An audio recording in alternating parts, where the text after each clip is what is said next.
Hello everyone, मेरे YouTube channel UPSC notes by Shikha में आपका स्वागत है। दोस्तों, आज हम मुगल कालीन शासन के विषय में बात करेंगे। मुगल कालीन शासन में केंद्रीय प्रशासन, जिसका अधिपति बादशाह कहलाता था, जो प्रधान सेनापति, सर्वोच्च न्यायदाता व इस्लाम का संरक्षक होता था। मुगल साम्राज्य के प्रशासनिक संचालन के लिए प्रशासनिक अधिकारियों को नियुक्त किया जाता था। वकील मुतलक यानी जो वकील कहलाता था, सम्राट के बाद शासन कार्यों को संचालित करने वाला वकील होता था। केंद्रीय प्रशासन के समस्त विभागों में मंत्रियों की नियुक्ति व पदच्युति का कार्य यही करता था, परंतु सम्राट अकबर ने अपने वकील बैरम खां के बाद इस पद के महत्व को कम करने के लिए एक नए पद दीवान-ए-वज़ारत-ए-कुल की स्थापना की। इसका मुख्य कार्य राजस्व व वित्तीय मामलों का प्रबंधन देखना। वकील की महत्ता कम होने के बाद दीवान या वजीर बादशाह के बाद मुख्य अधिकारी की भूमिका निभाता था। बात करते हैं दीवान या वजीर के विषय में। दीवान या वजीर राजस्व व वित्तीय विभाग पर नियंत्रण रखते थे तथा शाही खजाने का प्रबंध व हिसाब रखते थे और उसकी जांच करते थे। अकबर के समय उसका वित्त विभाग दीवान मुजफ्फर खां, राजा टोडरमल एवं शाह मंसूर के अधीन रहा। औरंगजेब के समय असद खां सर्वाधिक 31 वर्षों तक दीवान या वजीर के पद पर रहा। मीर बख्शी सेना का सर्वोच्च अधिकारी होता था। इसके पास दीवान ए आरिज़ के सारे अधिकार होते थे। मुगल सेना में मनसबदारों की नियुक्ति, सैनिकों की नियुक्ति, उनके वेतन, प्रशिक्षण एवं अनुशासन की जिम्मेदारी व घोड़ों को दागने एवं मनसबदारों के नियंत्रण में रहने वाले सैनिकों की संख्या का निरीक्षण आदि करने की जिम्मेदारी का निर्वहन मीर बख्शी को ही करना होता था। प्रांतीय बख्शी जो प्रांतों में नियुक्त होता था, वो प्रांतीय स्तर पर मीर बख्शी के कार्य करता था और मीर बख्शी को संदेश के माध्यम से वहाँ की स्थिति से अवगत कराता रहता था। मीर बख्शी का पद अकबर के शासनकाल में प्रारंभ हुआ था। प्रधान काजी जो प्रधान न्यायाधीश थे, काजी उल कुज़ात फौजदारी मुकदमों का फैसला इस्लामी कानूनों के अनुसार करता था। प्रधान काजी प्रांत, जिला व नगर के काजियों की नियुक्ति करता था। काजी के सहायक मुफ्ती होते थे, अरबी न्याय शास्त्र के विद्वान होते थे। साथ ही वे मुकदमों में शरीयत कानूनों के मूल रूपों का काजी से मशविरा करते, जिस आधार पर काजी निर्णय लेता था। मुहत्सिब शरीयत के अनुसार प्रजा के कार्यों का निरीक्षण व नैतिक नियमों की देखभाल करता था। औरंगजेब के काल में हिंदू मंदिरों और पाठशालाओं को तोड़ने का कार्य मुहत्सिब को ही सौंपा गया था। सद्र यानी प्रधान सद्र, यह धार्मिक मामले, दान, संपत्ति तथा दायित्व विभाग का प्रधान होता था। सम्राट व शाही परिवार के सदस्य धर्मात्मा, विद्वान, उलेमा और साधु संतों की सहायता के लिए धन व जागीर दिया करते थे। मीर समा यह शाही महल, रसोई, हरम, कारखाने आदि का प्रबंधक होता था। मीर समा के अधीन दीवान ए बयूतात, मुशरीफ, दरोगा एवं तहसीलदार आदि कार्य करते थे। अन्य पदों में मुस्तौफा लेखाकार होते थे। नाजिर ए बयूतात शाही कारखानों की वित्तीय आय व्यय का पुनरीक्षण करते थे। मीर ए आतिश तोपखाने का निरीक्षक होता था। दरोगा ए डाक निरीक्षक होता था। मीर ए बर वन अधीक्षक, मीर ए तोजक उत्सवों आदि का प्रबंधक होता था। अब बात करते हैं प्रांतीय प्रशासन के विषय में। प्रांतीय प्रशासन के लिए आधार प्रस्तुत करते हुए अकबर ने सर्वप्रथम 12 सूबों की स्थापना की, किंतु बाद में नए सूबों बरार, खानदेश व अहमदनगर के शामिल होने पर इनकी कुल संख्या 15 हो गई, जो औरंगजेब के शासनकाल में बढ़कर 20 हो गई। यानी औरंगजेब के शासनकाल में सूबों की संख्या 20 हो गई थी। सूबेदार सूबे का प्रमुख होता था। इसकी स्वयं की सेना होती थी। यह सूबे में कर एकत्रण व न्याय आदि का फैसला करता था। दीवान सूबेदार के नहीं अपितु केंद्रीय दीवान के अधीन थे, जो प्रांत में वित्त विभाग के अध्यक्ष होते थे। सूबेदार व दीवान दोनों सूबे के स्वतंत्र व समान सत्ताधिकारी होते थे और केंद्रीय प्रशासन के प्रति उत्तरदायी होते थे। सदर और काजी सूबे में सदर और काजी का पद एक ही व्यक्ति को दिया जाता था। सदर के रूप में वह प्रजा के नैतिक चरित्र और इस्लाम के कानूनों के पालन की देखभाल करता था तथा काजी के रूप में न्याय करता था। प्रांतीय बख्शी मीर बख्शी के सिफारिश द्वारा नियुक्त होता था, जो सूबे में सेना की भर्ती व सेना का संचालन व नियंत्रण का उत्तरदायित्व रखता था और समय समय पर उसकी जानकारी मीर बख्शी को देता रहता था संदेश के माध्यम से। कोतवाल सूबे की आंतरिक सुरक्षा, शांति की व्यवस्था करता था। बात करते हैं जिले के प्रशासन के विषय में। प्रत्येक सूबा कई सरकारों यानी जिलों में बटा हुआ था। फौजदार जिले का प्रमुख होता था, प्रमुख सैन्य अधिकारी होता था। इसके अधीन एक सैन्य दल होता था जो जिले की शांति, सुरक्षा व सुव्यवस्था का प्रबंधन देखता था। अमलगुजार जिले की मालगुजारी एकत्र करता था। कृषकों को तकावी ऋण बांटने व वसूलने का अधिकार इसे ही प्राप्त था। यही जिले की आय को शाही खजाने में नियमित रूप से भेजता था। बिदिक्ची अमलगुजार के प्रमुख सहायक होते थे। यह कृषि संबंधी जरूरी कागजात व आंकड़े तैयार करते थे। परगने का शासन प्रबंधन। प्रत्येक सरकार यानी जिला कई परगनों में बटा होता था। शिकदार परगने का प्रमुख अधिकारी होता था जो परगने में सुरक्षा व शांति के साथ साथ काश्तकारों द्वारा खजाने में जमा करने के लिए लाई गई मालगुजारी की राशि को संभालता था। इसके अलावा परगने में आमिल यानी जो परगने का वित्त अधिकारी था। फौजदार परगने का खजांची होता था। कारकुन यानी क्लर्क उत्पादन योग्य भूमि पैदावार, मालगुजारी, वसूली, बकाया अधिकारियों का लेखा रखते थे। कानूनगो परगने में पटवारियों का अफसर होता था जो परगने की पैदावार, मालगुजारी आदि कागजों को तैयार करता था।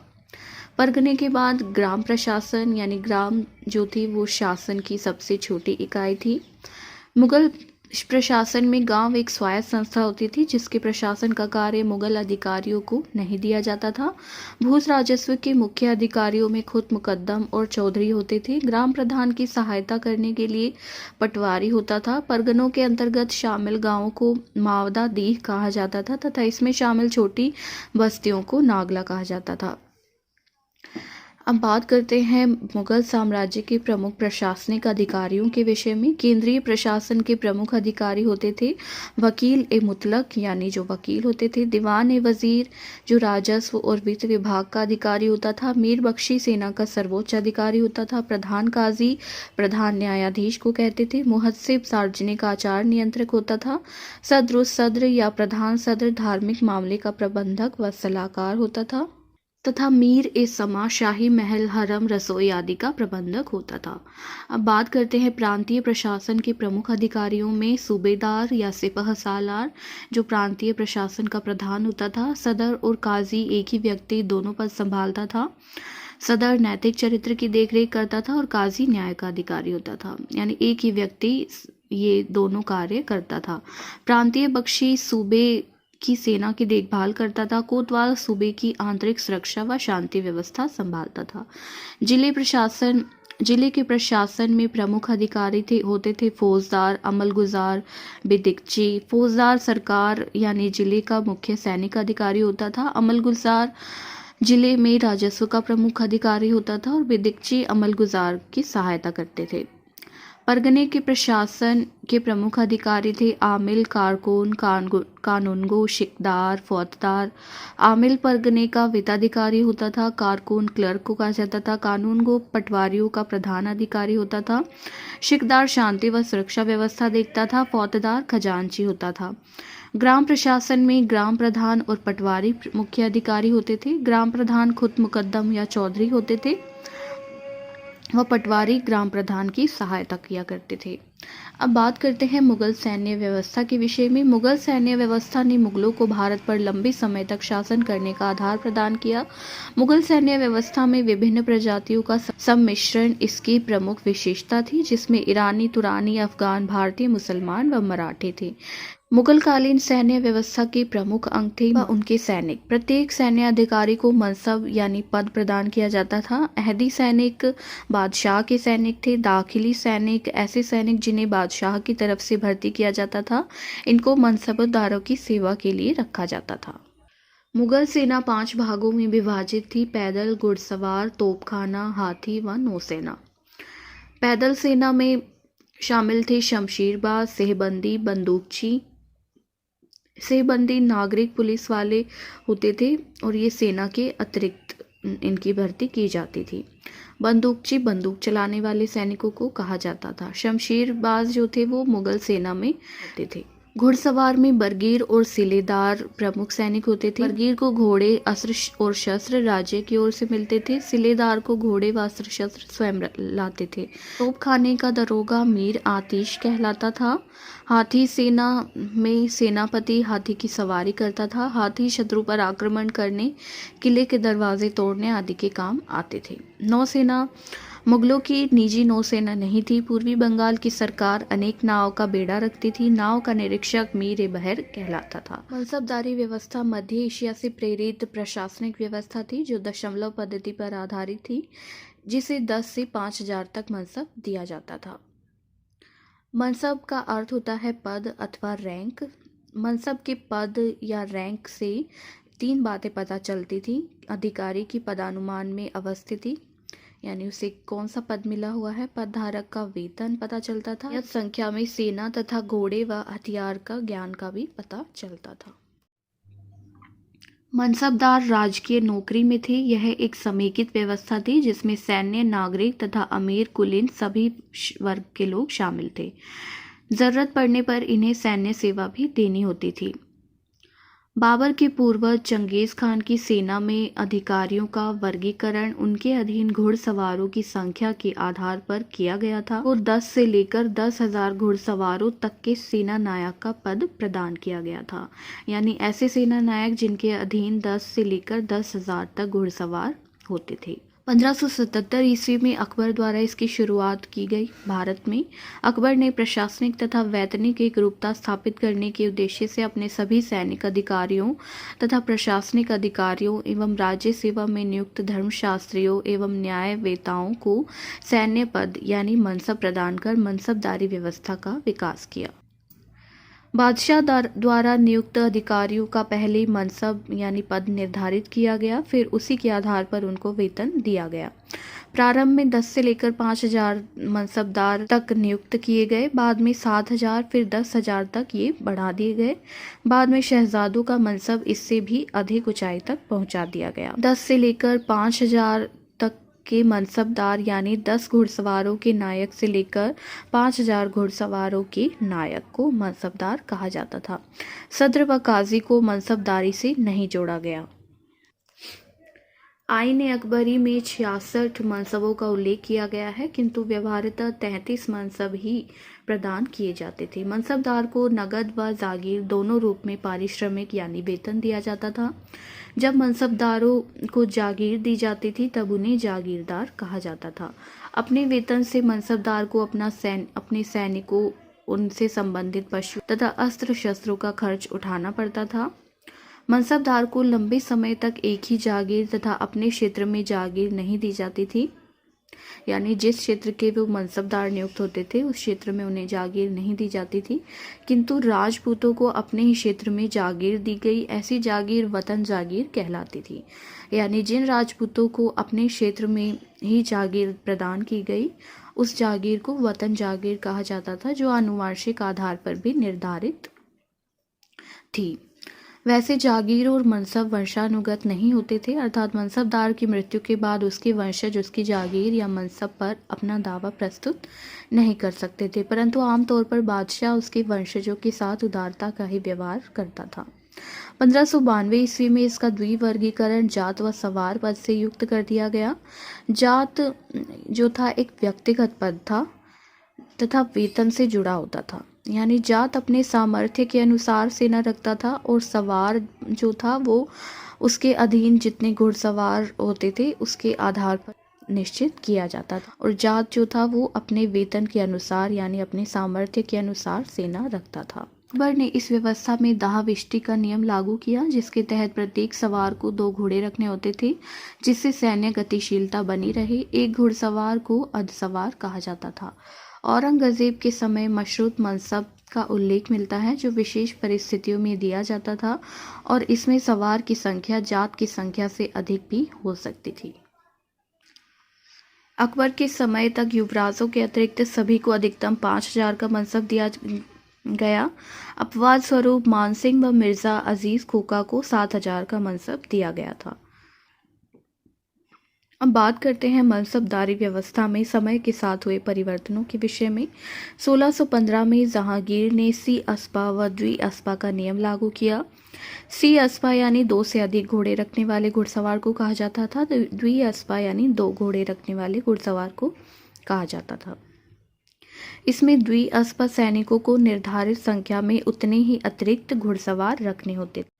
फॉर एग्जाम्पल, मनसबदार को 3000 जात का दर्जा और 3000 सवारों का सी अस्पा व द्वि अस्पा दर्जा प्राप्त था, उसे 6000 घुड़सवार रखने होते थे।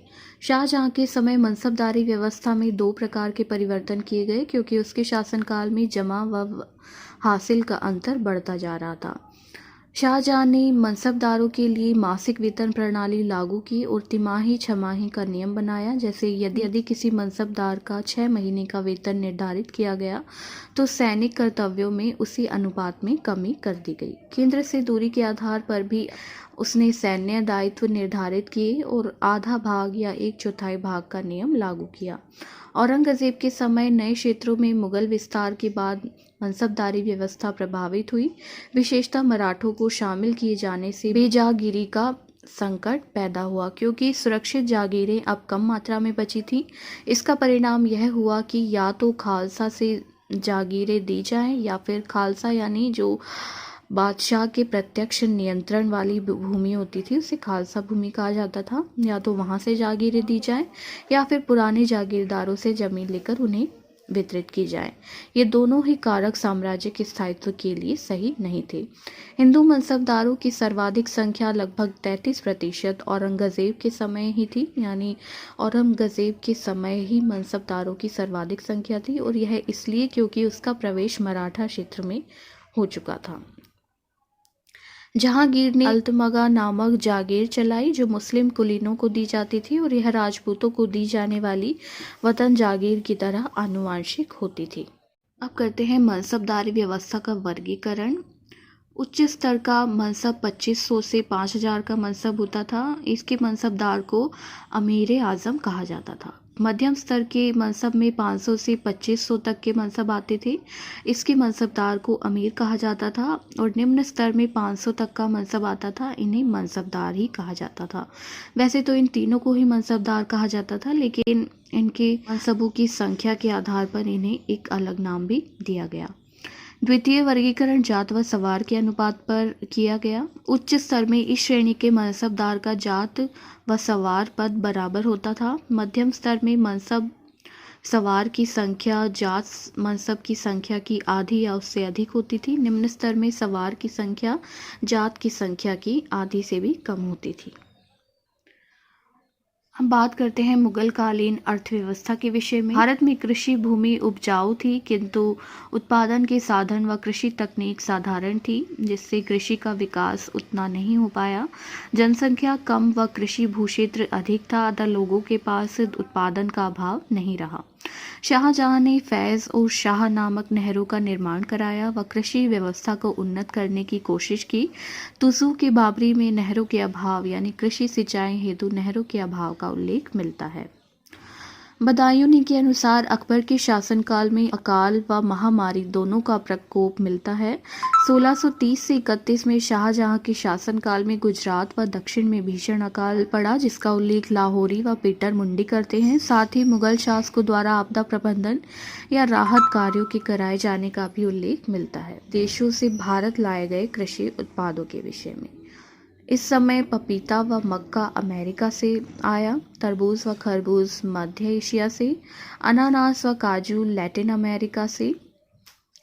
17वीं सदी के उत्तरार्ध में भारत में कॉफ़ी का उत्पादन होने लगा, और 18वीं सदी आते आते आलू, टमाटर, लाल मिर्च की खेती भी की जाने लगी, जो कि पुर्तगाली भारत लेकर आए। पूर्वी राजस्थान व महाराष्ट्र में 18वीं सदी से मक्का का उत्पादन होने लगा, लेकिन आईन अकबरी में मक्का की खेती का उल्लेख नहीं मिलता। नकदी फसलों को जींस से आला कहा जाता था, जिसमें सबसे अधिक खेती गन्ने की होती थी, और बंगाल का गन्ना सर्वश्रेष्ठ माना जाता था। भारत में सर्वप्रथम तंबाकू पुर्तगालियों द्वारा दक्षिण में लाया गया। बीजापुर के कुछ सरदारों द्वारा यह पहली बार अकबर के दरबार में लाया गया।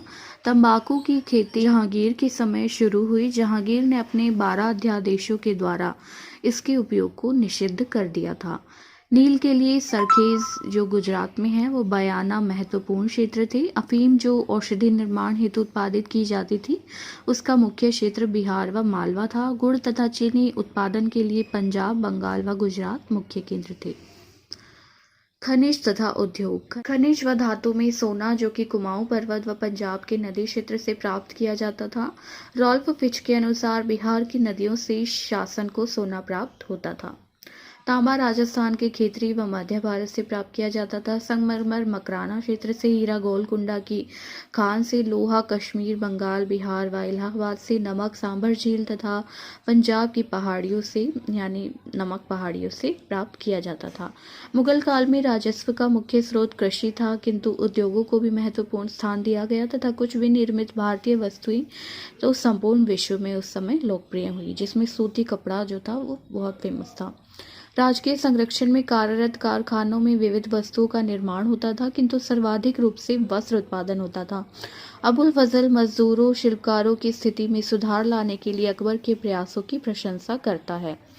वस्त्र उद्योग। वस्त्र निर्माण हेतु रुई का उत्पादन लगभग संपूर्ण देश में होता था। सूती वस्त्रों के लिए बंगाल व गुजरात विशेष रूप से लोकप्रिय थे।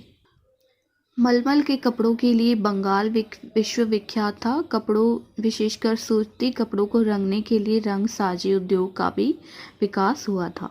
ऊनी वस्त्रों का निर्माण कश्मीर, पंजाब तथा पहाड़ी क्षेत्रों में होता था, किंतु अच्छी किस्म के ऊनी कपड़े आयात किए जाते थे। जहांगीर ने अमृतसर में ऊनी वस्त्रों, शॉल तथा कालीन बनाने के लिए एक उद्योग केंद्र स्थापित कराया था। बंगाल में रेशम से मिलता जुलता सन का कपड़ा तैयार किया जाता था। धातु उद्योग में तांबे के बर्तन दिल्ली में तैयार किए जाते थे। कांसे के बंगाल में, पीतल के बर्तन काशी तथा सोने व चांदी के बर्तन व गहने बीदर में बनाए जाते थे। भारत के दमिश्की इस्पात से बनी तलवार की मांग पूरे विश्व में थी। चीनी मिट्टी के बर्तनों का अधिकतर आयात किया जाता था, किंतु कांच के बर्तनों का निर्माण भारत में ही होता था। फतेहपुर सीकरी, बिहार व बरार में कांच उद्योग के कारखाने लगाए गए थे। पोत निर्माण का इस काल में समुचित विकास हुआ। सिंध, बंगाल व गंगा के तटीय क्षेत्र में यह प्रमुख व्यवसाय बन गया। शोरा बारूद निर्माण व पानी को ठंडा करने के लिए यूज होता था। इसके उत्पादन क्षेत्र थे बिहार। डच व अंग्रेजों द्वारा भारत से शोरा को निर्यात किया जाता था। अब बात करते हैं विज्ञान व तकनीक के विषय में। 1582 में अकबर के दरबार में शिराजी नामक विद्वान आया, जिसकी प्रशंसा में अकबर ने कहा कि यदि उसके बदले में मेरा कोई संपूर्ण खजाना भी ले ले तो भी मेरा सौदा मेरे फायदे में ही होगा। अबुल फजल अमेरिका की खोज का उल्लेख करता है व उसे आलम नव कहता है। मुगल काल में विज्ञान व तकनीक के क्षेत्र में कोई खास महत्वपूर्ण प्रगति नहीं हुई। आग्नेय अस्त्रों का नियमित उपयोग दक्षिण में पुर्तगालियों ने और उत्तर भारत में बाबर ने किया। फ्रांसीसी चिकित्सक बर्नियर दानिशमंद खां के साथ 5 वर्षों तक रहा और उन्हें विलियम हार्वे व पैगवेट के रक्त परिसंचरण की खोज के बारे में बताया। भारतीयों को शरीर संबंधी विज्ञान की जानकारी कम थी। हकीमों ने हार्वे की खोज के प्रति रुचि नहीं दिखाई।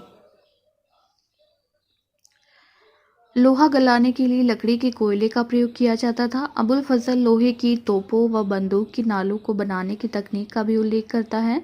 भारत में जस्ता शोधन की तकनीक 12वीं सदी से ही प्रारंभ हो चुकी थी। अबुल फजल इसके लिए जाबर क्षेत्र यानी उदयपुर का उल्लेख करता है। पीतल जो कि तांबा व जस्ता को मिलाकर बनाया जाता था और कांसा तांबा व टिन को मिलाकर बनाया जाता था। भारत में पीतल व कांसा मिलता था, किंतु एशियाई क्षेत्रों से इसका आयात भी किया जाता था। आंध्र प्रदेश में 400 ईसा पूर्व से ही वुड्स पद्धति का उल्लेख मिलता है, जो तेलुगु शब्द उक्कू से बना है। यह लोहा बनाने की अति प्राचीन विधि है। 16वीं सदी में पुर्तगाली छपाई खाने को लेकर गोवा आए, जिसमें एक भारतीय व्यापारी भीमजी पारिक ने गहरी दिलचस्पी दिखाई। अबुल फजल के अनुसार आसवान विधि भी भारतीयों को ज्ञात थी और शोरे से पानी को ठंडा करना महत्वपूर्ण आविष्कार माना गया था। भारत में पंचचक्की का इस्तेमाल बहुत कम होता था। अब बात करते हैं मुगल कालीन स्थापत्य के विषय में। मुगल वास्तुकला इंडो इस्लामिक वास्तुकला का अंतिम पड़ाव है, जिसमें ईरानी, तुरानी, ट्रांस आक्सियाना तत्व तथा सल्तनत कालीन तत्व व भारतीय तत्व मिले हुए हैं। मुगल कालीन वास्तुकला में खुरदर पत्थर, लाल बलुआ पत्थर तथा संगमरमर का इस्तेमाल बहुतायत में किया गया। मीलों घेरे वाला किला, घुमावदार कोणदार रंगीन मेहराब का इस्तेमाल तथा पित्रादूरा तकनीक का प्रयोग मुगल कालीन स्थापत्य की मुख्य विशेषताएं हैं। इसके अलावा भव्यता, विशालता के साथ सजावट, अलंकरण व बारीकियों पर भी ध्यान दिया गया है। मुगल वास्तुकला का विकास क्रम: बाबर और हुमायूं के समय मुगल वास्तुकला की शुरुआत हुई। अकबर के समय मुगल वास्तुकला का विकास हुआ और शाहजहां के समय मुगल वास्तुकला अपनी चरम पर पहुंची और औरंगजेब के समय मुगल वास्तुकला का पतन हो गया। बाबर काल की मुगल वास्तुकला: पानीपत की काबुली बाग मस्जिद, संभल की जामी मस्जिद, मीर बाकी द्वारा तैयार अयोध्या की बाबरी मस्जिद तथा आगरा का रामबाग बाबर काल की देन है। बाबर काल में कला में शिल्पगत सौंदर्य की कमी थी, किंतु इसकी विशालता अद्भुत थी। इसके लिए उसने अल्बानिया से भी विशेषज्ञ बुलाए थे। बाबर का पुत्र हुमायूं ईरानी शैली को पसंद करता था। उसने दिल्ली में दीन पनाह नामक भवन की नींव डाली थी। अब बात करते हैं अकबर काल के विषय में। अकबर काल में निर्माण कार्यों में हिंदू मुस्लिम शैलियों की व्यापक समन्वयता दिखाई देती है।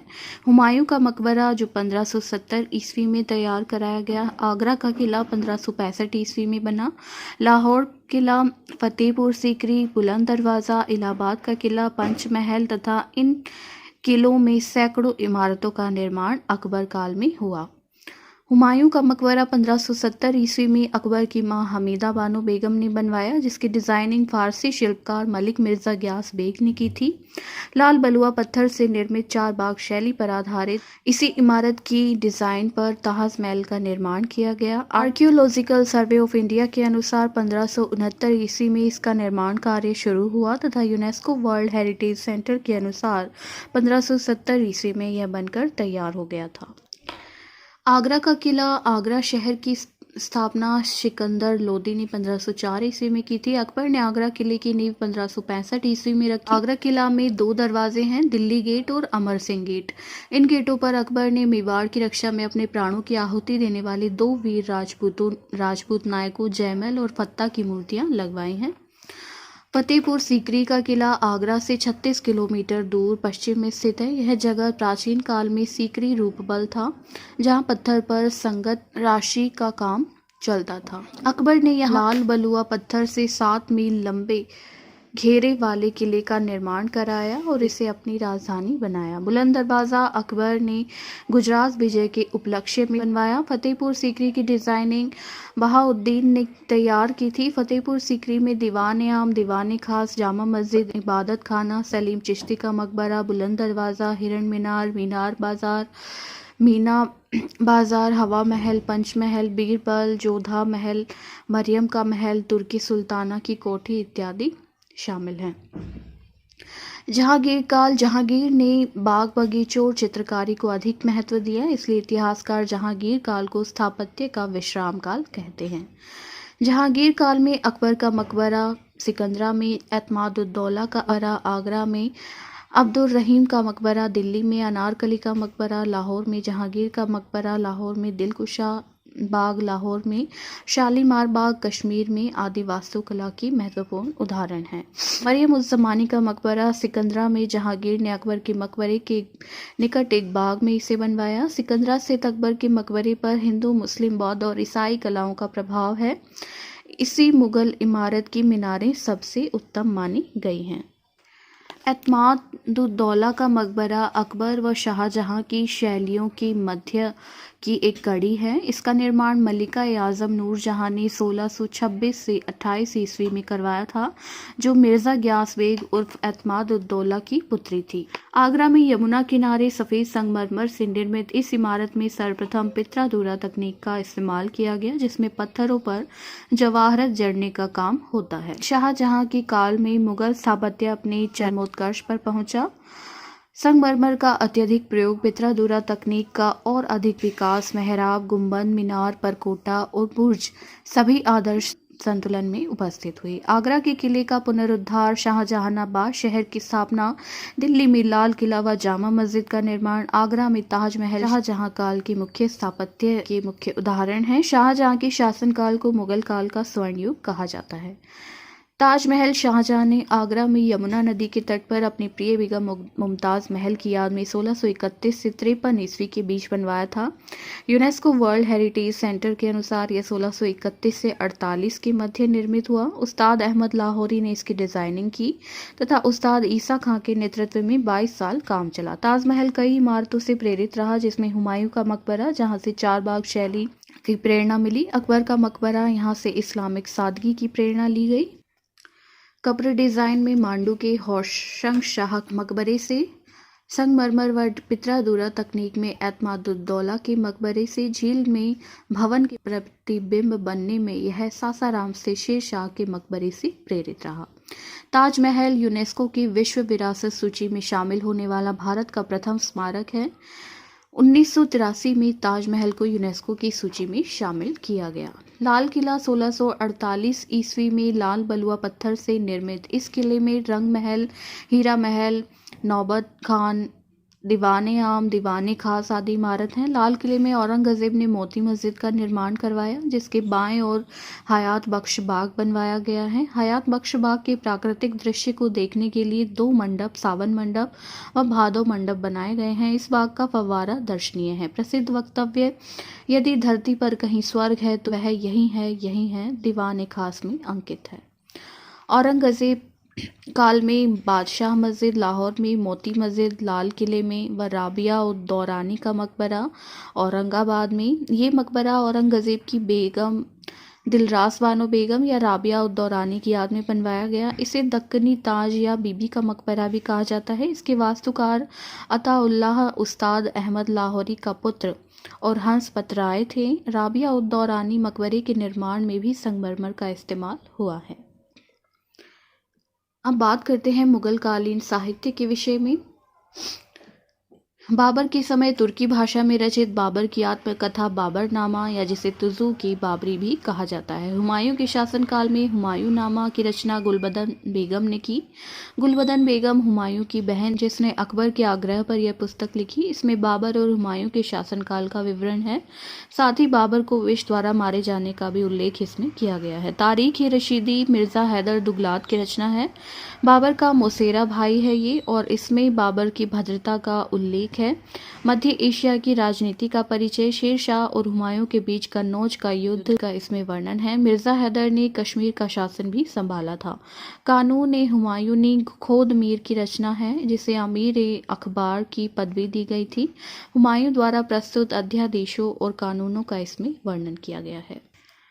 अकबर के शासनकाल में तोहफ़ा-ए-अकबर शाही अब्बास खां शेरवानी की रचना है। इसमें शेर शाह व अकबर के शासनकाल की जानकारी दी गई है। तारीख-ए-शाही अहमद यादगार की रचना है। इसे तारीख-ए-सलातीन-ए-अफ़गाना भी कहते हैं। बहलोल लोदी से लेकर अकबर तक का इसमें वर्णन किया गया है। नफ़ाइस-उल-मासीर अकबर के काल में मीर अलाउद्दौला काज़वीनी द्वारा रचित है। इसमें 1575 ईस्वी तक का वर्णन है। तारीख-ए-अकबरी आरिफ कंधारी द्वारा रचित है। इसमें अकबर द्वारा किए गए विभिन्न सुधारों का वर्णन है। अकबरनामा अबुल फजल द्वारा रचित है। यह 7 वर्षों के काल में लिखी गई थी। इसके 3 भाग हैं। प्रथम भाग में तैमूर से हुमायूं की मृत्यु तक तथा अकबर के प्रारंभिक जीवन का उल्लेख किया गया है। दूसरे भाग में अकबर के राज्याभिषेक से लेकर उसके शासनकाल के 46वें वर्ष तक का वर्णन है। तीसरे भाग में, जिसे आईन-ए-अकबरी कहा जाता है, जिसमें मुगल साम्राज्य की प्रशासनिक व्यवस्था तथा संपूर्ण साम्राज्य का अनूठा सांख्यिकीय विवरण दिया गया है। आईन-ए-अकबरी 5 भागों में विभक्त है, जिसके पहले 3 भाग में अकबर की शासन प्रणाली और नियमों का उल्लेख है। चौथे भाग में भारत की जलवायु, प्राकृतिक सौंदर्य व सामाजिक सांस्कृतिक स्थिति का वर्णन है। 5वें भाग में अबुल फजल ने अपनी जीवनी व अकबर की कहावतों का उल्लेख किया है। फैजी ने भी अकबरनामा नाम से एक पुस्तक लिखी थी। आईन-ए-अकबरी में उल्लेखित प्रमुख विषयों में मनसबदारी के 66 स्तरों का उल्लेख है, सूफी संप्रदायों की 14 संख्या का उल्लेख है, चित्रकारों की संख्या 15, संगीतकारों की संख्या 36 और शिल्पकारों की संख्या 28 उल्लेखित है। तारीख अल्फी मुल्ला दाऊद द्वारा लिखी गई है। इस्लाम के 1000 वर्ष पूरे होने के उपलक्ष्य में रचित इसकी प्रस्तावना अबुल फजल ने लिखी।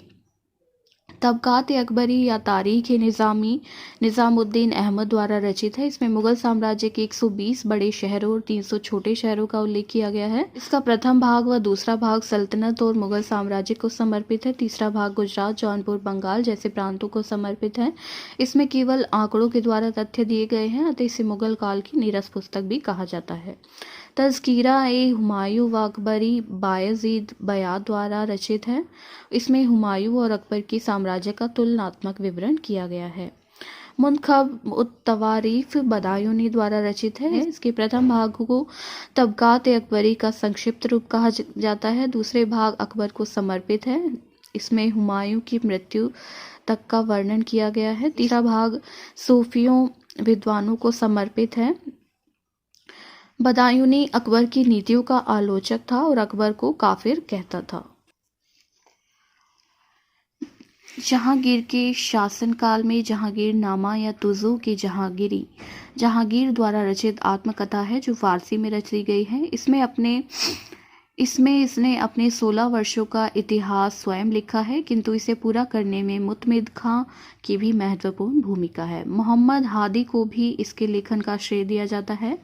मुतमिद खां ने इकबाल नामा जहांगीरी नामक पुस्तक लिखी, जिसमें जहांगीर द्वारा मादक द्रव्यों के सेवन की चर्चा की गई है।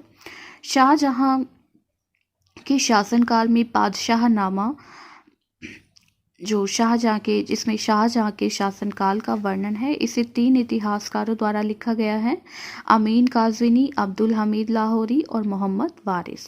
अमीन काज़वीनी ने शाहजहां के प्रथम 10 वर्षों का वर्णन किया है। शाहजहां के शासनकाल के प्रथम 10 वर्षों का वर्णन किया है। अब्दुल हमीद लाहौरी यह शाहजहां का दरबारी इतिहासकार था। इसने 20 वर्षों की जानकारी दी है। मोहम्मद वारिस ने 21 से 30 वर्ष तक के शाहजहां के शासनकाल का वर्णन किया है। शाहजहांनामा इनायत खां द्वारा रचित है। दूसरी शाहजहांनामा शादिक खां द्वारा लिखी गई थी। चहार चमन चंद्रभान द्वारा रचित है। शाहजहां की शासन प्रणाली का इसमें उल्लेख किया गया है। औरंगजेब के शासनकाल में रचित आलमगीर नामा मोहम्मद काजिम शिराजी की रचना है। औरंगजेब की प्रारंभिक 10 वर्षों तक का वर्णन इसमें किया गया है। इसके बाद औरंगजेब ने इतिहास लेखन को प्रतिबंधित कर दिया था। मोहम्मद काजिम को औरंगजेब का आधिकारिक इतिहासकार कहा जाता है। बाद में हातिम खान ने भी आलमगीर नामक पुस्तक लिखी थी। मासीर आलमगीरी शाकिर मुस्ताद खान द्वारा रचित है। जदूनाथ सरकार ने इस पुस्तक को मुगल साम्राज्य का गजेटियर कहा है, जिसमें सतनामे विद्रोह का भी उल्लेख मिलता है। यह औरंगजेब की मृत्यु के बाद लिखी गई। मुंतखब उल लुबाब खफी खान द्वारा रचित है। औरंगजेब के शासनकाल का इसमें आलोचनात्मक विवरण किया गया है। इसे खफी खान ने छुपकर गुप्त रूप से लिखा था। इसमें औरंगजेब के शासनकाल में व्याप्त भ्रष्टाचार पर चोट की गई है। फुतुहात आलमगीरी ईश्वर दास नागर द्वारा रचित है। औरंगजेब के शासनकाल के 34वें साल तक का वर्णन इसमें किया गया है। औरंगजेब व राजपूतों के बीच बदलते संबंध का भी इसमें विवरण मिलता है। फतवा-ए-आलमगीरी शेख निज़ाम की अध्यक्षता में 6 विद्वानों द्वारा इसे रचा गया। इस्लामिक कानून व प्रशासनिक नियमों का उल्लेख इसमें किया गया है। इसे मुस्लिम विधि का सबसे बड़ा डाइजेस्ट कहा जाता है। खुलासत उत तवारीफ सुजन राय भंडारी द्वारा रचित है। इसमें मुगलों की राजनैतिक, प्रशासनिक व भौगोलिक स्थितियों का वर्णन है। नुस्खे दिलकुशा भीमसेन द्वारा रचित है। इसमें मुगल मराठा संघर्ष का उल्लेख किया गया है तथा मुगलों की सेवा में दक्कन सामंतों की उपस्थिति सामान्य बताया गया है। पहले भीमसेन मुगलों की सेवा में थे, बाद में भी बुंदेलों की सेवा में चले गए। वाक़यात-ए-आलमगीरी आकिल खां द्वारा रचित है। इसमें उत्तराधिकार औरंगजेब के पुत्रों में हुए उत्तराधिकार के युद्ध का विस्तृत उल्लेख किया गया है। तो दोस्तों, अगर आपको हमारी ये वीडियो पसंद आई तो हमारे चैनल को सब्सक्राइब करें और बेल आइकन का बटन दबाएं। Thank you.